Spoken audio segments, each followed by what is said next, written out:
This is the eBee EBX electric bicycle. It's sort of like the Tesla of bicycles. It costs 3 million Uganda shillings and you'll never break a sweat riding it. It has a 250 watt motor that gives it a top speed of 32 kilometers per hour. It claimed max range of between 50 and 90 kilometers.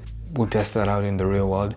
And this particular one has the XL battery pack, so it should be able to hit that 90 kilometer range. Without the battery though, this looks like any other regular bike. Well, save for the beefed up frame right here and the battery terminals that live here. At a glance, that's all that would really give away this bike as something out of the ordinary. It has a nice black and yellow bumblebee paint scheme, 7 normal gears that you go through like you would in any other mountain bike, 16mm disc brakes, and you get 3 electric assist modes: low, medium and high. Realistically though, you find yourself living in the highest setting most of the time, mainly because you barely get any assist in the other modes. And I say assist because that's how the bike philosophy works. One would expect that you have a twist throttle of some sort to make the electric motor go, but how you get this electric motor to engage is by actually pedaling. So it takes about half a cycle for it to engage.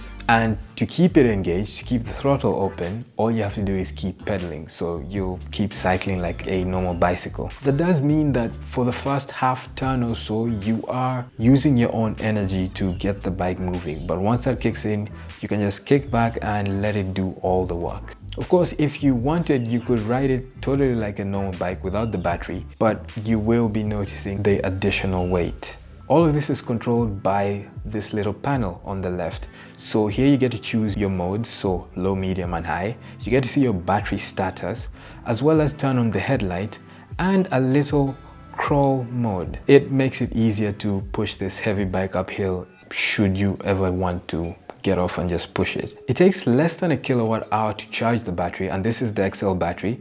It takes about 0.7 kilowatts, so less than 1 Yaka unit, or the equivalent of charging your phone 10 times. The charger itself is a laptop style 86 watt charger with a barrel plug, and you just plug it into any regular socket and it will get charging. It takes about 8 hours from 0 to full on this battery pack, and on the battery itself you get this little indicator to show you how much battery you have left, as well as an on-off switch and a lock to secure it to the bike. I'll be using this for the next week or so as my sole mode of transportation, save for my own 2 feet. So let me know in the comments if you have any questions, and get subscribed so you don't miss the review when that comes out.